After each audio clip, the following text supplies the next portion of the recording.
பக்தின்னு சொல்கிறோம் இல்லையா, அது வந்து 3 வகைப்படும் அப்படிங்கிறார் ஒரு பெரியவர். அது என்ன 3 வகைன்னா, தெய்வ பக்தி, அடியார்கள் பக்தி, குரு பக்தி. அடியார் பக்தியை விட, தெய்வ பக்தியை விட குரு பக்தி தான் ரொம்பவும் சிறந்ததுங்கிறார் அவர். தெய்வத்துக்கிட்ட செஞ்ச பாவம் குருநாதர்கிட்ட தீர்ந்துருமா. குருநாதர்கிட்ட செஞ்ச பாவம் தெய்வத்துக்கிட்ட போனாலும் தீராதான்.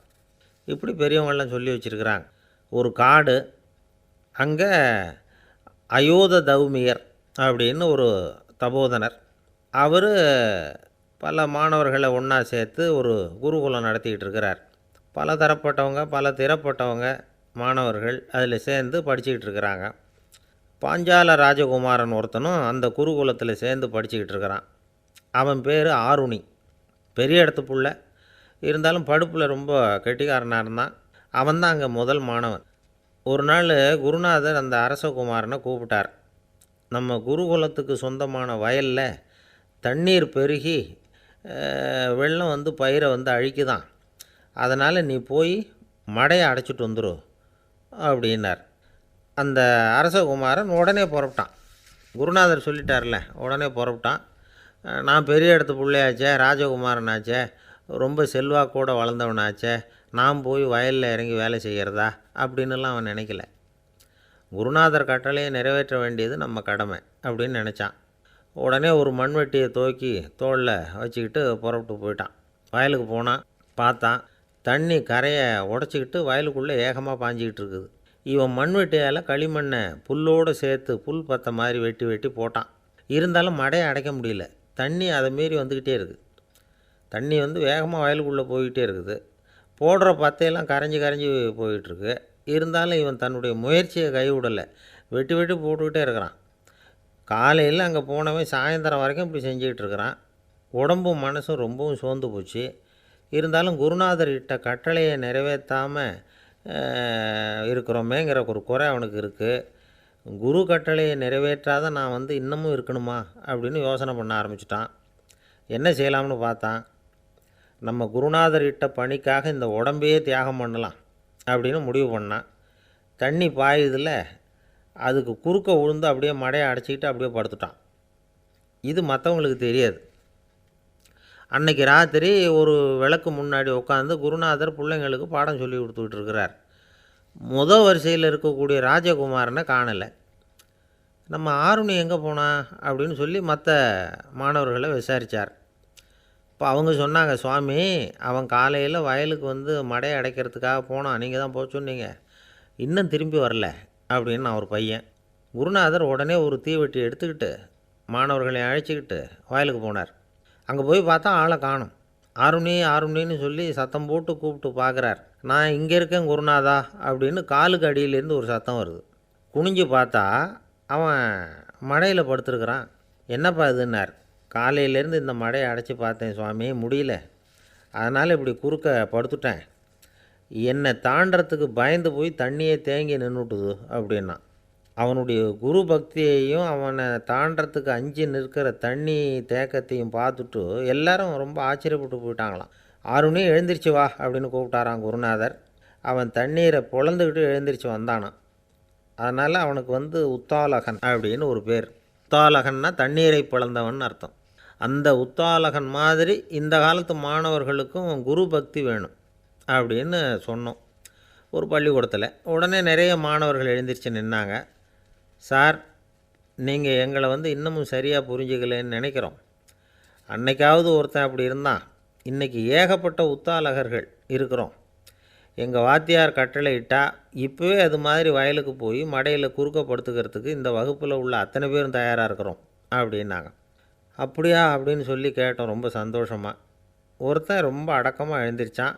அப்புறம் சொன்னான், ஆமாம் சார், வகுப்பில் வந்து இவர் நடத்துகிற பாடத்தை கேட்டுக்கிட்டு இருக்கிறத விட பேசாமல் போய் மடையில் படுத்துடுறது ஒன்றும் கஷ்டமான காரியமாக இருக்காது, அதனால தான் எல்லோரும் அங்கே போகிறேன்னு சொல்கிறோம் அப்படிங்கிறான். கங்கைக்கரை தோட்டம் பக்கத்தில் ஒரு ஆசிரமம், அங்கே ஒரு பெரியவர் தங்கியிருக்கிறார். அவர் தான் ராமகிருஷ்ண பரமஹம்சர். அந்த ஆசிரமம் இருந்த இடம் கரக்பூர்.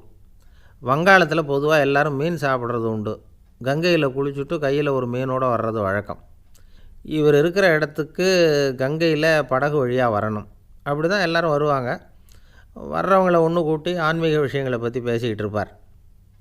ஒவ்வொரு நாள் ஒவ்வொருத்தர் நகரத்துக்கு போகணும். வரும்பொழுது மீன் கொண்டுக்கிட்டு வரணும். அதுக்கு ஒரு அட்டவணையே உண்டு ஆசிரமத்தில். அது பிரகாரம் ஒரு நாள் சுவாமி யோகானந்தர் படகில் போனார். படகை செலுத்தினவங்க ராமகிருஷ்ணரையும் சுவாமி யோகானந்தரையும் மற்றவங்களையும் பித்தர்கள் அப்படின்னு சொல்லி ஏளனமாக பேசினாங்க. அவங்க என்ன பைத்தியம் பிடிச்சவங்க அப்படிங்கிறது மாதிரி. சுவாமி யோகானந்தருக்கு ரொம்ப மென்மையான இதயம். இவங்க இப்படி கண்ணாபின்னான்னு பேசுகிறத பார்த்தா மீனை வாங்கிட்டு திரும்புகிறப்போ என்ன நடக்குமோ அப்படிங்கிற பயம் வேறு வந்துட்டுது அவருக்கு.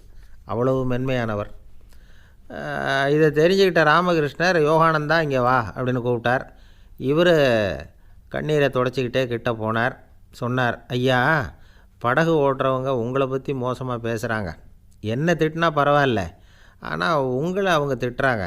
அதை என்னால் தாங்கிக்க முடியல அப்படின்னார். இதை கேட்டதும் ராமகிருஷ்ணருக்கு கோபம் வந்துட்டு தான். என்னது, உன்னுடைய குருவை பற்றி அவங்க மோசமாக பேசும்பொழுது நீ சும்மா இருந்தியா? வெளியில் போ அப்படின்னு விட்டார். குரு நிந்தனை செய்கிறப்போ அதை கேட்டுக்கிட்டு சும்மா இருக்கலாமா? குரு நிந்தனையை கேட்டால் பாவம் இல்லையா? என்னை தூற்றும்போது அவங்க பாவம் செய்கிறாங்க. அதை கேட்டுக்கிட்டு நீ சும்மா இருந்தால் நீயும் பாவம் செய்கிற அப்படின்னாராம்.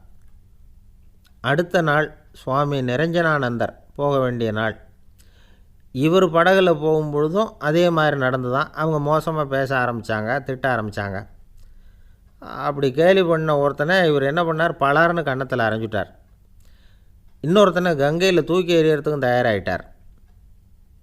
அதுக்கப்புறம் அவங்க யாரும் வாயை திறக்கலை. மீன் வாங்கிட்டு வர்றப்பவும் படகுல ஒரே அமைதி. அவ்வளவு பயம் அவங்களுக்கு. ராமகிருஷ்ணர் கூப்பிட்டு விசாரித்தார் என்ன நடந்ததுன்னு. இவர் சொன்னார், அவர் யோகானந்தா போகும்பொழுது என்ன நடந்ததோ அப்படியே தான் இப்போவும் நடந்தது. குரு நிந்தனை செய்கிறத கேட்டுக்கிட்டு நான் சும்மா இருப்பேனா? ஒருத்தனை அப்படியே அரைஞ்சுட்டேன், இன்னொருத்தனை ஆற்றுல தூக்கி போட்டுருவேன்னு பயமுறுத்தினேன், அவ்வளவுதான் அப்படின்னாராம். இப்போவும் ராமகிருஷ்ணருக்கு கோபம் வந்துட்டு தான். என்ன இது, அணியறது காஷாயம், இருக்கிறது ஆசிரமம், உனக்கு இவ்வளவு கோபம் வந்ததுன்னா அப்புறம் என்னத்துக்கு ஆசிரமத்தில் இருக்கணும்? பிரம்மச்சாரி எப்பவும் அமைதியாக இருக்கணும் அப்படின்னு அறிவுரை சொன்னாராம் ராமகிருஷ்ணர். அப்போ இவர் கேட்டாராம், ஏங்க அவருக்கு ஒரு விதமான அறிவுரை சொன்னீங்க, எனக்கு வேறு விதமாக அறிவுரை சொல்கிறீங்க, இதில் எது உண்மை அப்படின்னு கேட்டிருக்கார். இதுக்கு ராமகிருஷ்ணர் சொன்ன பதில் என்னென்னா, அட அசடே, சக்கரத்தில் காற்று அதிகமாக இருந்தால் குறைக்கணும், குறைச்சலாக இருந்தால் கூட்டணும்.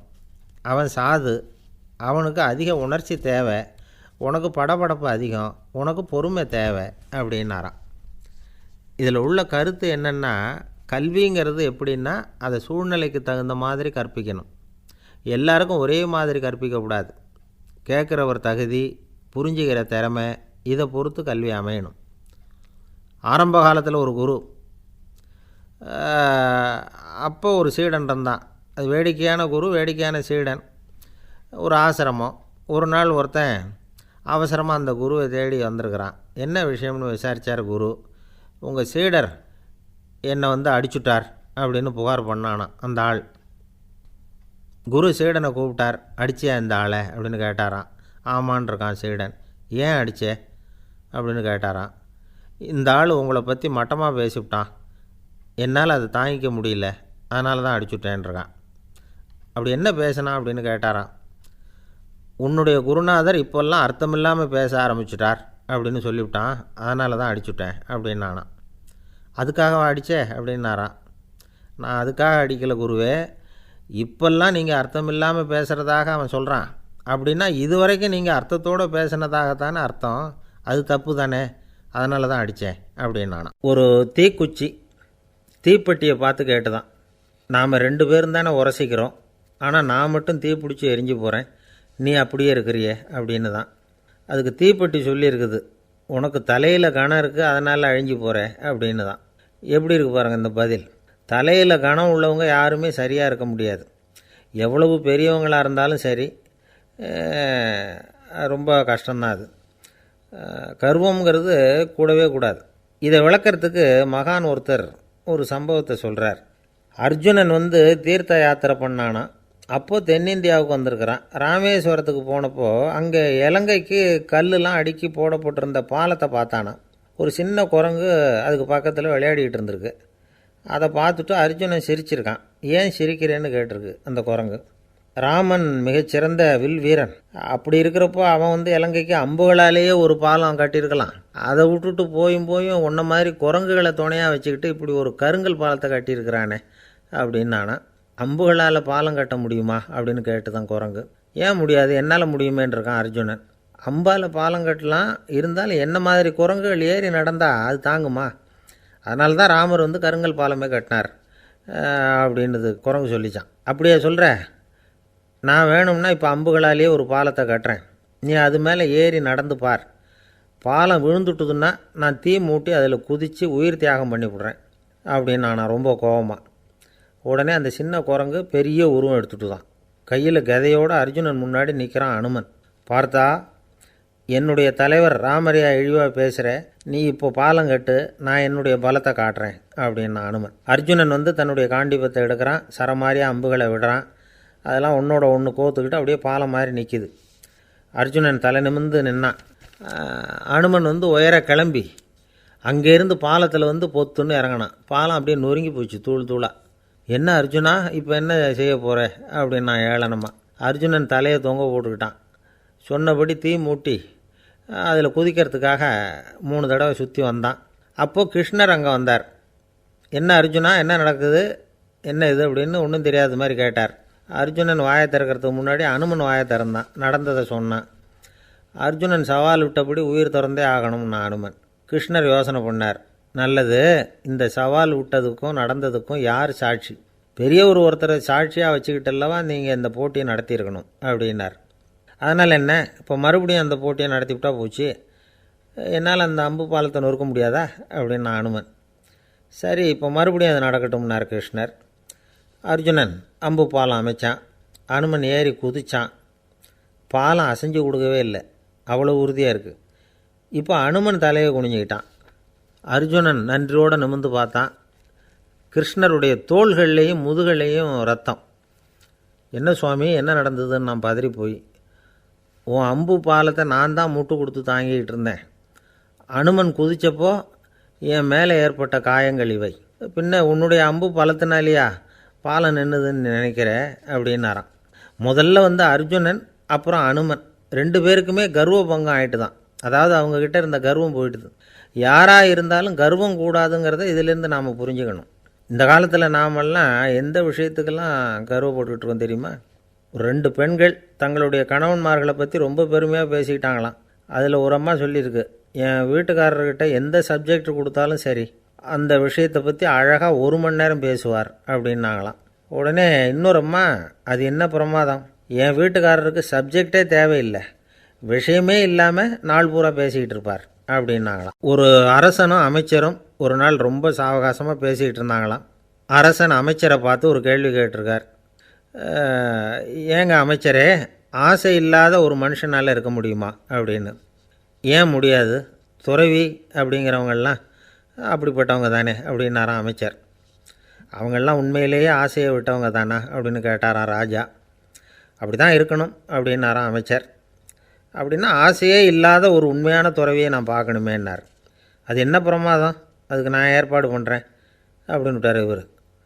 சொல்லிவிட்டு உடனே புறப்பட்டு போனார். அங்கங்கே தேடினார். அப்புறம் தான் அவருக்கு புரிஞ்சுது உண்மை துறவியை கண்டுபிடிக்கிறது எவ்வளவு கஷ்டமான காரியம்னு. இருந்தாலும் ராஜா கிட்ட சொல்லியாச்சே உண்மை துறவியை காட்டுறேன்னு. இப்போ என்ன பண்ணுறது? ராஜா கிட்ட சொன்னபடி நடக்கலைன்னா அவருக்கு கோபம் வந்துடும். அமைச்சர் ஒரு யோசனை பண்ணார். அவருக்கு ஒரு வழி தெரிஞ்சுது. அதுதான் சரின்னு முடிவு பண்ணார். அதாவது அந்த ஊரில் அவருக்கு தெரிஞ்ச நாடக நடிகர் ஒருத்தர் இருக்கிறார், நல்லா நடிப்பார். அவரை போய் பார்த்தார். இதை பாருப்பா, எனக்காக நீ ஒரு காரியம் செய்யணும்னார். என்னன்னு கேட்டார் அவர்.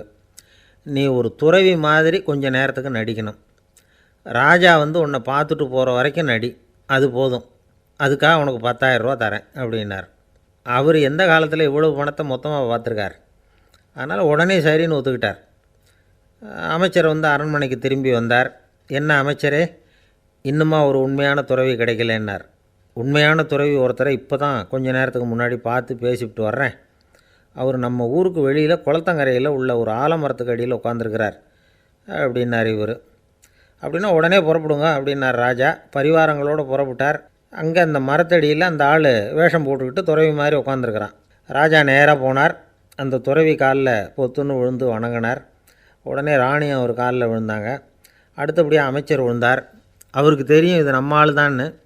இருந்தாலும் என்ன பண்ணுறது, நேரம். அப்புறம் பரிவாரங்கள்லாம் துறவி காலில் விழுந்து ஆசீர்வாதம் வாங்கிட்டாங்க. ராஜா அப்புறமா தங்கத்தட்டில் பொன்னையும் பொருளையும் வச்சு அந்த துறவிக்கிட்ட ரொம்ப பணிவாக நீட்டுறார். தாங்கள் தயவு பண்ணி இதை ஏற்றுக்கணும் அப்படின்னு வேண்டிக்கிட்டார். அந்த துறவி பற்று இல்லாமல் அதை பார்த்தார். எல்லாத்தையும் திறந்துவிட்ட எனக்கு இதெல்லாம் எதுக்காக அப்படின்னு சொல்லி அதை மறுத்துட்டாராம். ஆஹா, உண்மையான துறவியை பார்த்துட்டோம் அப்படிங்கிற ஆனந்தம் அரசருக்கு. ரொம்ப நிம்மதியாக திருப்தியாக திரும்பி வந்தார் அரண்மனைக்கு. அதுக்கப்புறம் அமைச்சர் யாருக்கும் தெரியாமல் அந்த துறவிகிட்ட ஓடினார். சொன்ன பிரகாரம் பணத்தை நீட்டினார். இந்தாப்பா, நான் உங்ககிட்ட சொன்னபடி 10,000 ரூபா பணம் எடுத்துக்கோ அப்படின்னார். அந்த ஆள் ராஜா கிட்ட சொன்னது மாதிரியே எல்லாத்தையும் திறந்துவிட்ட எனக்கு இதெல்லாம் எதுக்காக வேணாம் அப்படின்னு விட்டாரான். நடித்த வரைக்கும் போதும்ப்பா, இனிமேல் இந்த நாடக வசனம்லாம் வேணாம், வேஷத்தை கலைச்சிரு, பணத்தை வாங்கிக்கோன்னார். இல்லைங்க, இது வேஷம் இல்லை, இது வசனமும் இல்லை, இது உண்மை. கொஞ்ச நேரம் துறவி மாதிரி நடித்ததுக்கே இந்த தேசத்து ராஜா, ராணி, அமைச்சர், பரிவாரங்கள் எல்லாம் என் காலில் விழுந்து வணங்குறாங்க. அப்படின்னா உண்மையான துறவியாக இருக்கிறது எவ்வளவு பெருமையான விஷயம். நான் உண்மையான துறவியாக ஆக போகிறேன், அப்படி முடிவும் பண்ணிட்டேன் அப்படின்னார் அந்த நடிகர். வேஷம் கூட எப்படிப்பட்ட விளைவுகளை உண்டு பண்ணுது பார்த்தீங்களா. நம்மால் ஒருத்தன் ரொம்ப வசதியாக தான் இருந்தான். ஒரு நாள் அவன் சொத்து பூரா திருட்டு போயிட்டுது. அதுக்கப்புறம் இவன் துறவி மாதிரி ஆகிட்டான். ஊர் ஊராக சுற்றினான். ஒரு குருநாதரை தேடி கண்டுபிடிச்சான். அவர்கிட்ட சீடனாக சேர்ந்துக்கிட்டான். அவனை பார்த்து ஒருத்தர் கேட்டார், நீ உண்மையான சீடன் தானான்னு. இல்லைங்க, சீடன் மாதிரி நடிச்சுக்கிட்டு இருக்கிறேன் அப்படின்னா. அது குரு துரோகம் இல்லையா அப்படின்னு கேட்டார் அவர். இல்லைங்க, நான் பண்ணது குரு துரோகம் இல்லை, என் குரு பண்ணது தான் துரோகம். என்னுடைய பணத்தை கொள்ளையடித்தது இவர் தான். அதை எங்கே வச்சுருக்காருன்னு கண்டுபிடிக்கிறதுக்காக தான் இவர்கிட்ட வந்து சீடனாக சேர்ந்துருக்கிறேன் அப்படின்னா. அம்மாக்காரங்களுக்கு அடிக்கடி ஏற்படுற கவலை ஒன்று உண்டு. அதாவது குழந்தை சரியாக சாப்பிட மாட்டேங்குதே அப்படிங்கிற கவலை.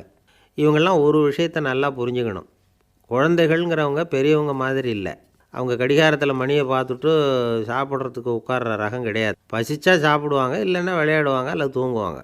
அது புரியாமல் அவங்கள கட்டாயப்படுத்தி அல்லது மிரட்டி சாப்பிட வைக்கிறது ரொம்ப தப்பு. ஒரு 8 மாத குழந்தைக்கு 3 மணி நேரத்துக்கு ஒரு தடவை பசிக்கும். அந்த நேரம் பார்த்து சாப்பாடு கொடுத்தா அடம் பண்ணாமல் அது பாட்டுக்கு சாப்பிட்ரும். அதே குழந்தைக்கு 1 வயசு ஆகிறப்போ 4 மணி நேரத்துக்கு ஒரு தடவை பசிக்கும். இந்த வயசில் இயற்கையாகவே பசி குறைஞ்சிருக்கும். அது புரியாமல் என் குழந்தை முன்னாடி மாதிரி இப்போ சரியாக சாப்பிட மாட்டேங்கிறான் அப்படின்னு சில பேர் டாக்டர்கிட்ட போய் சொல்லிக்கிட்டு இருப்பாங்க. இன்னொரு விஷயம், ஒரு குழந்தைக்கு வயசு அதிகமாகிற வேகத்துக்கு உடம்பு எடையும் அதிகமாகிக்கிட்டே போகாது. உடம்பு எடை அதிகமாகிற வேகம் குறைஞ்சிக்கிட்டே வரும். 6 மாத குழந்தைக்கு ஒரு வாரத்தில் 150 கிராம் எடை கூடும். ஒரு வயசில் வாரத்துக்கு 71 கிராம் எடை கூடும். இது புரியாமல் அதிகமாக சாப்பாட்டை கொடுத்து குழந்தைய கஷ்டப்படுத்தக்கூடாது. ஏன்னா அளவுக்கு மீறின உணவு அஜீரணத்தை உண்டு பண்ணிவிடும். குழந்தைக்கு ஒரு தட்டில் கொஞ்சமாக ஆகாரத்தை வச்சு கொண்டுகிட்டு போய் கொடுக்கணும். மலை மாதிரி குவிச்சு வச்சா அதை பார்த்ததுமே பசி அடங்கி போயிடும். அடித்து மிரட்டி பயமுறுத்தி குழந்தைய சாப்பிட வைக்கிற பழக்கம் இருக்குது பாருங்கள். அதுக்கு ஃபுட் ஃபோர்ஸிங் அப்படின்னு பேர். இப்படி பண்ணினா குழந்தைக்கு சாப்பாட்டில் விருப்பம் குறைஞ்சிரும். அதை கண்டாவே வெறுக்க ஆரம்பிச்சிடும். அது மாதிரி உளம் சார்ந்த பசி குறைவு, சைக்கோஜெனிக் அனோரெக்சியா, அது ஏற்படுமா. சாப்பாடுங்கிறதே ஒரு தண்டனை மாதிரி தோணும். குழந்தைகளுக்கு பிடிச்ச மாதிரியான ஆகாரத்தை கொடுக்கணும். சத்து அதிகம் இருக்குங்கிறதுக்காக அதுக்கு பிடிக்காத ஆகாரத்தை கொடுத்து கட்டாயப்படுத்தக்கூடாது. குழந்தைகளுக்கு 2 வயசு ஆகிறப்போ இயற்கையாகவே எதிர்மறை குணம் உண்டாகும். அதாவது அந்த எதிர்மறையாக பேசுகிறது. இது மாதிரி சமயங்களில் நாம் என்ன சொல்கிறோமோ அதுக்கு நேர்மாறாக நடந்துக்கும். ஏட்டிக்கு போட்டி. சாப்பிட சொன்னால் விளையாட போகும், விளையாட சொன்னால் சாப்பாடு கேட்கும். இதை புரிஞ்சுக்கிட்டு நடந்துக்கணும். குழந்தை சொன்ன பேச்சை கேட்கலேன்னு கோவப்படக்கூடாது. குழந்தை வளர வளர பிடிவாத குணம் வர்றது சகஜம். கேட்டதை வாங்கி கொடுத்தா தான் சாப்பிடுவேன் அப்படின்னு பிடிவாதம் பண்ணும். வாங்கி கொடுத்துடுறது தான் உத்தமம். நீங்களும் அதுக்கிட்ட பிடிவாதம் பண்ணிகிட்டு இருக்கக்கூடாது. ஏன்னா கேட்டது கிடைக்கலையேங்கிற ஏமாற்றம் கூட குழந்தையோட பசியை குறைச்சிரும். கேட்டது கிடைச்சிட்டா பசி அதிகமாகும். கொடுத்ததை மலமலன்னு சாப்பிட்றோம். குழந்தைகளுக்கு கண்ட கண்ட நேரத்தில் சாப்பிட்றதுக்கு எதையாவது வாங்கி கொடுத்துக்கிட்டு இருந்தால் சாப்பாட்டு நேரத்தில் சாப்பிடாமல் அடம் பண்ண ஆரம்பிச்சிடும்.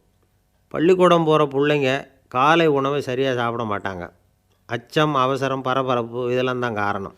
பள்ளிக்கு புறப்படுறதுக்கு ஒரு 3/4 மணி நேரத்துக்கு முன்னாடியே சாப்பாடு போட்டுருங்க, அது சரியாக போயிடும். படிக்கிற குழந்தைகள் உடல் சோர்வு, மனச்சோர்வு இது காரணமாக கூட சாப்பிட மறுக்கிறது உண்டு. இப்போ உதாரணமாக சாயந்தரம் விளையாடி விட்டு வீட்டுக்கு வந்ததும் சாப்பிட சொன்னால் வேணாம்பாங்க. இது உடல் சோர்வு. ரொம்ப நேரம் வீட்டு பாடங்களை செஞ்சு முடித்த கையோடு சாப்பிட சொன்னாலும் அவங்களால சரியாக சாப்பிட முடியாது. இது உளச்சோர்வு, அதாவது மனச்சோர்வு. இதை தவிர குழந்தைகளுக்கு உடல்நல குறைவு ஏற்பட்டால் கூட சாப்பிட மறுக்கிறது உண்டு. சில மருந்து மாத்திரைகள் கூட பசியை குறைச்சிரும். அதனால் சரியாக தெரிஞ்சுக்கிட்டு குழந்தைகளை சாப்பிட வைக்கணும். அது புரியாமல் கையில் சாப்பாட்டு தட்டை வச்சுக்கிட்டு குழந்தைகளை விரட்டிக்கிட்டு அலையக்கூடாது. ஒரு சின்ன பையன் சொன்னான், எங்கள் அம்மா சாப்பாடு போடுறது தெரிஞ்சால் நான் உடனே வீட்டை விட்டு வெளியில் ஓடி போடுவேன் அப்படின்னா. ஏன் அப்படி பண்ணுறேன்னு கேட்டோம். எங்கள் அப்பா கூட அது மாதிரி தான் சார் பண்ணுவார் அப்படிங்கிறான். ஒருத்தர் மனசில் நிம்மதி இல்லாமல் உட்காந்துருந்தார். என்ன சார் விஷயம் அப்படின்னு விசாரித்தேன். அகலக்கால் வச்சுட்டேன், அதுதான் அவதிப்படுறேன்னார். விவரமாக சொல்லுங்கன்னே. வீடு கட்டணும்னு ஆரம்பித்தேன், வேலை பாதியிலேயே நிற்கிது, கையில் பணம் இல்லை அப்படின்னார். இது மாதிரி ஆசாமிகள் பல பேரை நீங்கள் பார்த்துருக்கலாம். இவங்கெல்லாம் சுலபமாக மன அழுத்தத்துக்கு ஆளாயிடுறாங்க. மன உளைச்சல், அதாவது ஸ்ட்ரெஸ் அப்படின்னு சொல்கிறோமே, அதுக்கு அடிப்படையான சில காரணங்கள் உண்டு. அதாவது மிகையாக திட்டமிடுதல் அப்படிங்கிறதும் ஒரு முக்கியமான காரணம். நடைமுறை சாத்தியம் என்னங்கிறத மனசில் வச்சுக்கிட்டு எந்த திட்டத்தையும் தீட்டணும், அப்போ தான் அது சரியாக வரும். ரெண்டாவது காரணம் என்ன தெரியுமா? ஒரே நேரத்தில் பல்வேறு செயல்களில் ஈடுபடுறது. தொலைபேசியில் பேசிக்கிட்டே கையில் இருக்கிற கடிதத்தை படிச்சுக்கிட்டே எதிரில் உட்காந்துக்கிட்டு இருக்கிறவருக்கும் அப்பப்போ பதில் சொல்லிக்கிட்டு மனசில் பல்வேறு சிந்தனைகளை அப்படியே ஓட விட்டுக்கிட்டு இருக்கிறது, இதுவும் மன அழுத்தத்தை உண்டாக்குது. மூணாவது காரணம், எதிலேயும் வெற்றி மட்டும் எதிர்பார்க்குற ஒருதலைப்பட்சமான ஆர்வம். நாம் தொட்டதெல்லாம் வெற்றியாகவே முடியணும் அப்படின்னு எதிர்பார்க்குறவங்க ஏதாவது ஒன்றில் தோல்வியை கண்டால் தோண்டு போயிடுறாங்க. எப்படியும் முடியலாம்ங்கிற எண்ணம் ஏற்கனவே நமக்குள்ளே இருந்துட்டுதுன்னா அந்த அவஸ்தை வராது. அதனால் அதுவும் நம்ம வளர்த்து கொள்ள வேண்டிய ஒரு குணம். மன உளைச்சல் ஏற்படுறதுக்கு இன்னொரு காரணம், எதையும் வேகமாக செஞ்சுடணும் அப்படிங்கிற துடிப்பு. அந்த துடிப்பே மனசை அழுத்த ஆரம்பிச்சிடும். எந்த ஒரு காரியத்திலையும் தாமதமோ இடையூறோ ஏற்பட்டால் அதை பொறுத்துக்கிற மனப்போக்கம் வேணும். அது இல்லாதவங்க அழுத்தத்துக்கு ஆளாயிடுறாங்க. சில பேர் வேலைன்னு எந்த நேரம் பார்த்தாலும் வேலையே கதின்னு கிடப்பாங்க. பொழுதுபோக்குக்கோ உடற்பயிற்சிக்கோ குடும்பத்தில் உள்ளவங்க அல்லது நண்பர்கள் கூட கலந்துரையாடவோ கொஞ்சம் கூட நேரம் ஒதுக்க மாட்டாங்க. இந்த சுபாவம் மன அழுத்தத்தை உண்டு பண்ணும். இதையெல்லாம் புரிஞ்சுக்கிட்டு அதிலிருந்து விடுபடுறது எப்படின்னு யோசிக்கணும். வல்லுநர்கள் இது தொடர்பாக சில யோசனைகளை சொல்லி வச்சுருக்கிறாங்க. அது என்னென்னா, வாழ்க்கைங்கிறது பிரச்சனைகளால் பின்னப்பட்ட ஒன்று. அது எப்போவுமே முடிவடையாத ஒரு தொடர்கதை அப்படிங்கிறத முதல்ல நாம் புரிஞ்சுக்கணும். ஒரே நேரத்தில் ஒரு காரியத்தில் மட்டுமே நாம் கவனம் செலுத்தணும். அடுத்தவங்க காரியத்தில் தலையிடக்கூடாது. எதையும் பேச ஆரம்பிக்கிறதுக்கு முன்னாடி நம்மை நாமே கேட்டுக்க வேண்டிய கேள்வி 2. 1, நான் சொல்ல போகிறது ரொம்ப முக்கியமானதா? 2வது, நான் சொல்கிறத அவங்க கேட்குறதுக்கு ஆசைப்படுறாங்களா? நான் பேசுகிறதுக்கு அது சரியான நேரம் தானா? இதை யோசித்து பார்த்ததுக்கப்புறம் எதையும் பேச ஆரம்பிக்கணும். முடிஞ்ச அளவுக்கு வளைந்து போகிற சுபாவத்தை வளர்த்துக்கணும். நம்ம நேரம் விலை மதிப்பு இல்லாதது, அதை வீணாக்கக்கூடாது. சிரிக்க தெரியலனாலும் பரவாயில்ல, முகத்தில் கொஞ்சம் புன்முறுவலாவது காட்டணும். இதெல்லாம் ரொம்ப முக்கியம். அடுத்தவங்க ஏதாவது செஞ்சால் உடனே நன்றி சொல்ல மறக்கக்கூடாது. தினமும் கொஞ்சம் நேரத்தை தனிமையில் செலவு பண்ணணும். மன உளைச்சலிருந்து விடுபடுறதுக்கு 3 முக்கிய வழிகள் சொல்கிறாங்க. அதை சுருக்கமாக ரெட் அப்படின்னு சொல்கிறாங்க. RED ஆங்கில எழுத்தில். அந்த முதல் எழுத்து ஆர், அது என்னென்னா ரிலாக்ஸேஷன், அதாவது இடை ஓய்வு. 2வது இ எக்ஸர்சைஸ், உடற்பயிற்சி. 3வது டயட், திட்டமிட்ட உணவு முறை. அதனால் தியானம், மூச்சு பயிற்சி இதெல்லாம் இந்த இடை ஓய்வுக்கு வழிகள். எந்த வேலையையும் தொடர்ந்து செய்யக்கூடாது. எல்லார்கிட்டையும் கலகலப்பாக பழகணும். மாதத்துக்கு ஒரு நாளாவது குடும்பத்தோடு வெளியில் போயிட்டு வரணும். சுலபமான உடற்பயிற்சிகளை செய்யலாம். உடற்பயிற்சிங்கிறது நமக்காக நாம் செய்கிற ஒரு நீண்டகால முதலீடு அப்படின்னு சொல்லுவாங்க. அதாவது லாங் டேர்ம் இன்வெஸ்ட்மெண்ட்டாக. அளவோடு சாப்பிட்ணும், மெதுவாக சாப்பிட்ணும். இதெல்லாம் கொஞ்சம் மனசில் வச்சுக்கிட்டு நடந்துக்கிட்டால் மகிழ்ச்சியாக வாழலாம். சில பேர் சாப்பாட்டு விஷயத்தில் ரொம்ப அக்கறை எடுத்துக்கிறது உண்டு.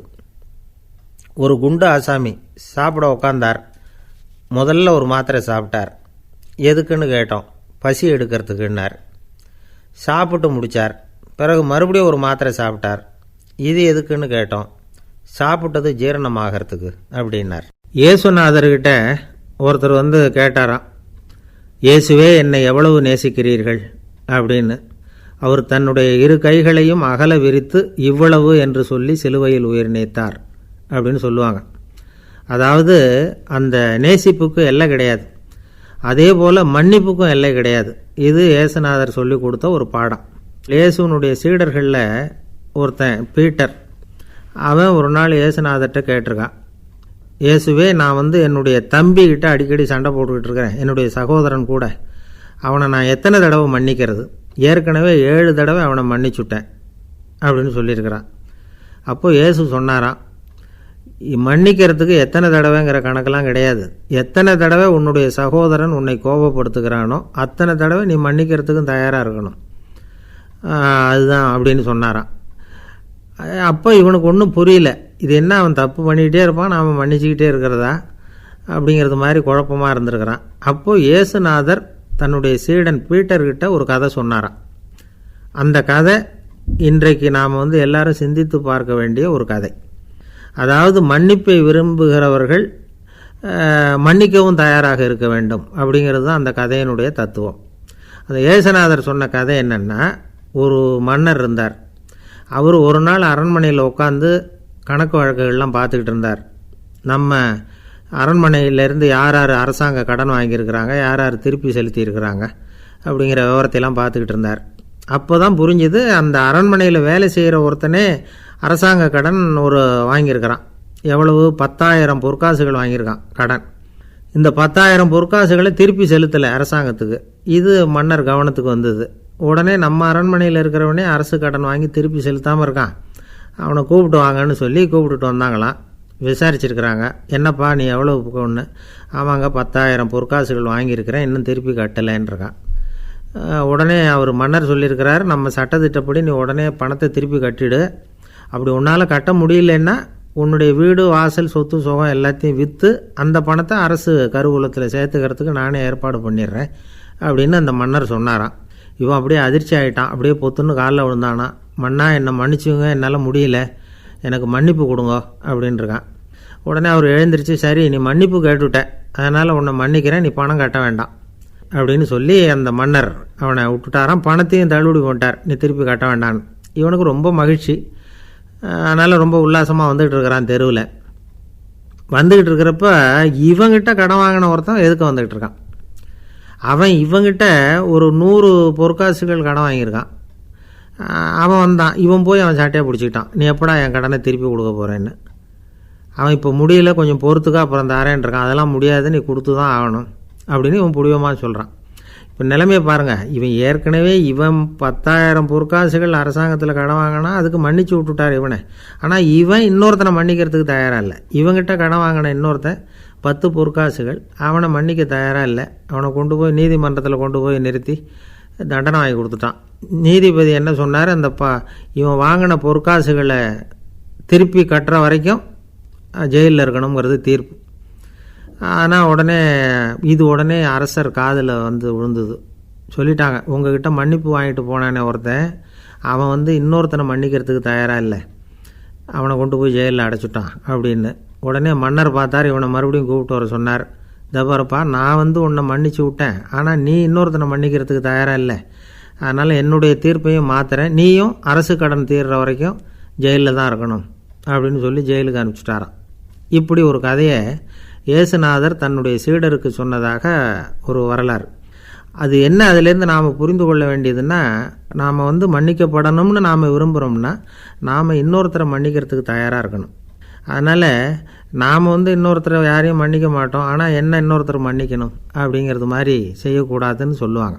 அது மாதிரி நாம் இப்போ இது தப்பாக புரிஞ்சுக்கிறவங்களும் இருக்கிறாங்க. பாவம் மன்னிப்புங்கிறதுலாம் எதுக்குன்னா, அதாவது மறுபடியும் பாவம் செய்யாமல் இருக்கிறதுக்காக தான். அதான் மன்னிக்கிறாரே அப்படிங்கிறதுக்காக மறுபடியும் பாவம் பண்ணிகிட்டு இருக்கிறது இல்லை. அதான் ஒருத்தர் கேட்டாராம், பாவத்திலேருந்து மன்னிப்பு கிடைக்கணும்னா நீ என்ன செய்யணும் அப்படின்னு கேட்டிருக்கார். அதுக்கு அவன் சொல்லியிருக்கிறான், நான் முதல்ல பாவம் செய்யணும், அப்போ தானே மன்னிப்பு கிடைக்கும் அப்படின்னு நானாம்.